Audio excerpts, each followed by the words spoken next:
Edinburgh built the South Bridge in 1788. It was an engineering achievement, a long viaduct crossing the Cowgate Valley with 19 stone arches.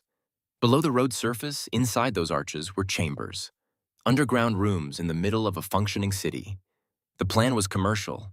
The vaults would serve as workshops and storage spaces. Cobblers, winemakers, and tradespeople moved in. For a time, it worked. Then the damp came. The vaults were never properly sealed or waterproofed. Edinburgh's weather, cold, wet, relentless, infiltrated from every direction. The chambers became dark and saturated. Within a few decades of opening, the merchants and tradespeople abandoned them. Then someone else moved in. Edinburgh in the early 19th century had a severe and visible poverty crisis. The city's growth was outpacing its ability to house people. The Cowgate area below the bridge was already one of the most densely populated and impoverished parts of the city. The vaults, empty and underground, became housing of last resort.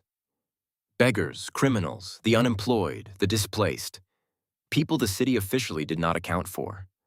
They lived below the street in arched stone chambers with no windows, no sanitation, no natural light.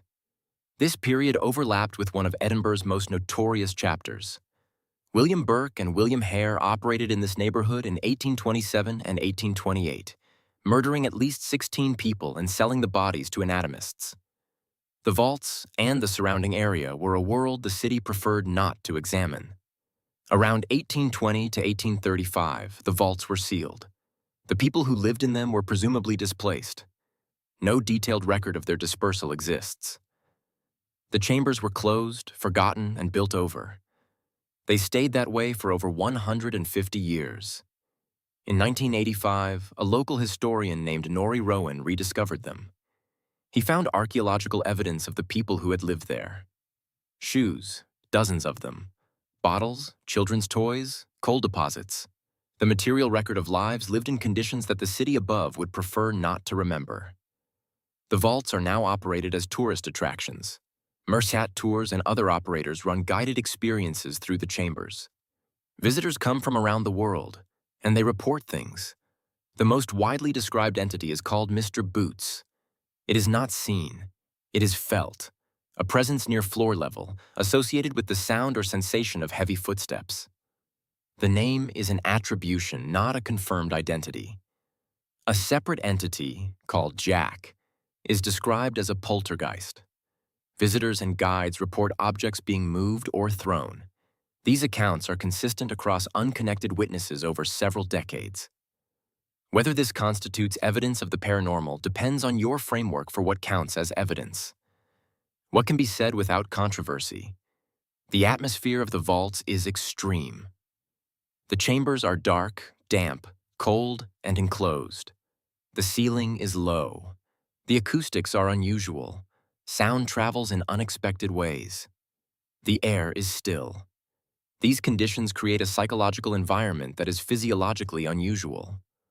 Research into paranormal adjacent spaces consistently shows that certain environmental factors, low-frequency sound, electromagnetic variation, and closed dark spaces, produce measurable effects on human perception and mood.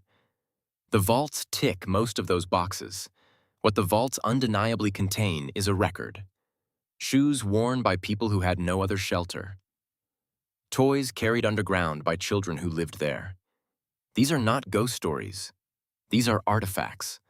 The haunting of the Edinburgh vaults, if there is one, may be less about the supernatural and more about what it means to seal an entire class of people underground and choose not to look. Edinburgh is a beautiful city. Its old town sits on a ridge of volcanic rock, dramatic and photogenic. The South Bridge crosses a valley that the city has spent 2 centuries trying to forget. Whatever lives in the vaults now, entity or atmosphere, it has been there a long time. This is the Location Files, Episode 22. Edinburgh Vaults. What does the city above owe to what is buried below? Unexplained does not mean proven, it means unfinished. And this file is still open.